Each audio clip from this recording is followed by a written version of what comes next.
Welcome to our deep dive into the 401k rollover nightmare, how neglect can lead to unexpected taxes, penalties, and even your savings being turned over to the state. In this video, we will clarify common misconceptions, explain the 60-day rule, show how funds can become unclaimed property, and give you a step-by-step playbook to keep control. To begin, let's preview what we'll cover so you can follow along smoothly. Here's the roadmap for today.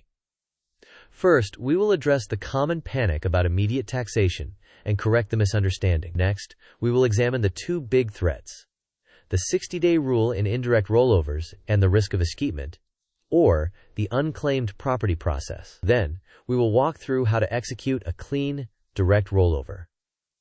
After that, we will cover the confirmations and follow-ups you must do to maintain control. We will also use comparisons, diagrams, and a practical checklist to keep this actionable. Finally, we will include a couple of short quizzes to cement the learning. Before we proceed, an important disclaimer. This video is for educational purposes only and does not constitute tax, legal, or investment advice. Regulations and plan rules vary, and your personal situation may be unique. Therefore, consult a qualified tax professional or financial advisor before taking action. With that in place, let's move forward to the core concepts. Old retirement accounts can go quiet for years. But that silence is risky. When accounts are neglected, rollovers get botched, addresses go stale, institutions lose contact with you, and eventually states may take custody under unclaimed property laws. To avoid surprises, you need a proactive process. Now let's clarify the biggest misunderstanding about taxes and rollovers so you can focus on what truly matters: control. Many people worry that a rollover means immediate taxation. In most cases, that's not true if you perform a proper rollover. Taxes generally apply when you take an actual distribution that is paid to you and not redeposited within the rules. The bigger practical risk is losing control of the process, especially with indirect rollovers and stale contact information. Control is the theme of this video. With that clarified, let's explore the two major threats in detail. This flowchart illustrates two core risks. First, if you choose an indirect rollover, the plan sends a check to you personally. You then have exactly 60 days to get those funds into a qualified account. Miss that window, and it becomes a taxable distribution, plus a potential early withdrawal penalty. Second, if your account sits unattended and your provider can't reach you for an extended period, they are legally required to transfer your funds to the state's unclaimed property division. That process is called escheatment, and it adds delay, paperwork, and uncertainty. To minimize both risks, the best practice is to insist on a direct trustee-to-trustee transfer so you never touch the funds. Next, let's turn that best practice into a clear checklist you can follow. Here is the step-by-step for a direct rollover.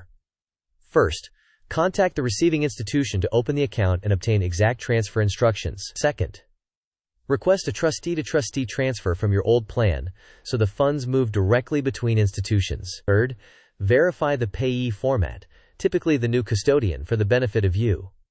Fourth, track the transfer and set reminders to follow up until it lands. Fifth, confirm the deposit, the dollar amount, and that your money is invested as intended. Finally, document everything, including statements and confirmation numbers. With the direct approach covered, let's detail the 60-day countdown so you know precisely what to do if a check is sent to you. If you receive a distribution check, your 60-day window starts immediately.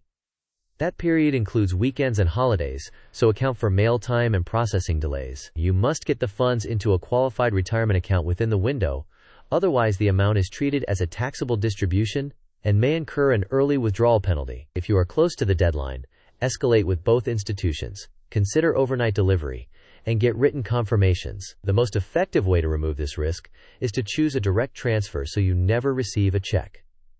Now, let's examine the unclaimed property risk and how escheatment works. Escheatment occurs when your plan administrator loses contact with you for a statutory dormancy period, commonly 3 to 5 years. By law, the provider must transfer your funds to the state's Unclaimed Property Division. While you can often reclaim the funds later, the process can be slow, documentation intensive, and disruptive to your portfolio. The best prevention is to keep your contact information current, monitor statements and emails, and log into your accounts periodically so that the institution registers activity. Next, to make this concrete, let's visualize how communications, or the lack thereof, lead to escheatment. This sequence diagram will depict two possible paths. In the successful path, you request a direct rollover from the old plan. The old plan sends funds directly to the new IRA or 401k, and the new institution confirms receipt to you. In the alternate path, the old plan loses contact with you due to undeliverable mail. After the dormancy period, the old plan remits the funds to the state's Unclaimed Property Division. Eventually, you must file a claim with supporting identification to recover the funds. The contrast emphasizes why accurate contact information and direct rollovers are critical. Now, let's compare direct versus indirect rollovers side by side.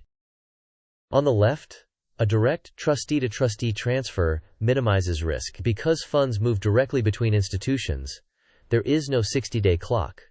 The paper trail is cleaner, and the process is typically faster. On the right, an indirect rollover means a check is sent to you. This creates a strict 60-day deadline, can involve mandatory tax withholding depending on plan rules, and increases the administrative burden and risk of error. In short, the direct path is the default best practice, unless there is a compelling reason otherwise. Next, let's quantify where rollovers most often go wrong using a quick visual. This pie chart illustrates 3 common failure points. The first and largest is missing the 60-day deadline after an indirect rollover. The second is choosing the wrong transfer type by requesting a check when a direct transfer would have avoided the issue. The third is allowing your contact information to become outdated, which contributes to undeliverable mail and, over time, unclaimed property transfers. To counter these risks, let's look at a concise verification plan.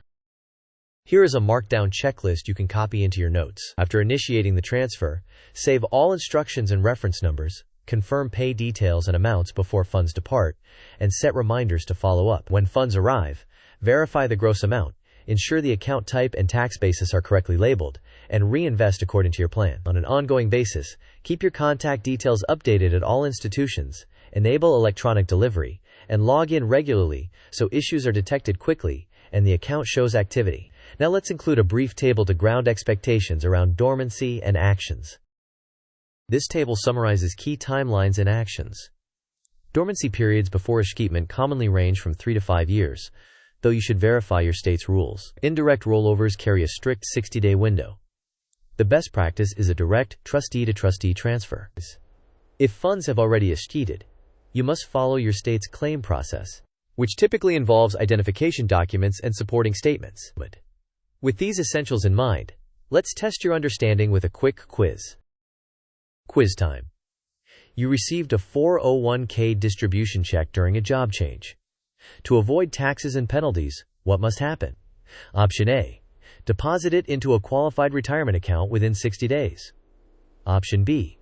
Hold it in your bank account for more than 60 days to prove ownership. Option C. Send it back to the old employer after 90 days. Option D. Cash it and wait for the provider to fix it later. You may pause the video now to think about the answer. We will discuss the answer in the next section of the video. The correct answer is to deposit the funds into a qualified retirement account within 60 days. Once you receive the distribution, the 60-day clock begins, and missing the deadline typically results in a taxable distribution and possibly an early withdrawal penalty. Now let's do one more question on the unclaimed property risk. Second quiz question. If your provider cannot reach you for several years, what may legally happen to your old 401k? Option A. It remains safely invested forever until you return. Option B. It is immediately taxed and paid to the IRS. Option C. It may be transferred to the state's Unclaimed Property Division through escheatment. Option D. It is automatically rolled into your new employer's plan. You may pause the video now to think about the answer. We will discuss the answer in the next section of the video. The correct answer is that the funds may be transferred to the state's unclaimed property division after a dormancy period if the provider cannot contact you. This transfer is mandated by law. While you may reclaim the funds, the process can be time-consuming and administratively burdensome. With that confirmed, let's consolidate the key takeaways. These are the key takeaways. First, prefer direct trustee-to-trustee rollovers. Second, when you receive a check, the 60-day countdown is real, so act immediately. Third, keep your contact information current and log in periodically to avoid escheatment. Fourth, verify the deposit and reinvest without delay while documenting every step. Finally, remember that neglect is the root cause of most problems, so personal accountability is essential. To close, let's summarize visually with a final timeline of your ideal process. This flowchart outlines the ideal rollover journey. You open the receiving account first, obtain and confirm transfer instructions, and explicitly request a direct trustee-to-trustee transfer. Then you track the transfer until the funds arrive, verify the amount and account type, reinvest, and maintain ongoing hygiene by updating contact information and logging in periodically. With the process clear, let's wrap up with a concise summary and your next steps. In summary, avoid the rollover nightmare by choosing direct transfers, verifying every step, and ensuring you can be reached. The 60-day window primarily applies when you receive the funds, so do not put yourself in that position if you can avoid it. Escheatment is largely preventable by keeping your contact information current and maintaining periodic account activity. Document the process and follow up as if it were a mission with specific checkpoints. Finally, here's the closing message and a quick ask. Thank you for watching. If this video helped you avoid stress or unnecessary taxes, please like the video, share it with someone going through a job change, and subscribe for more practical money guidance. What rollover hurdles have you faced, and what tips would you add? Tell us in the comments so we can all learn together. See you in the next one.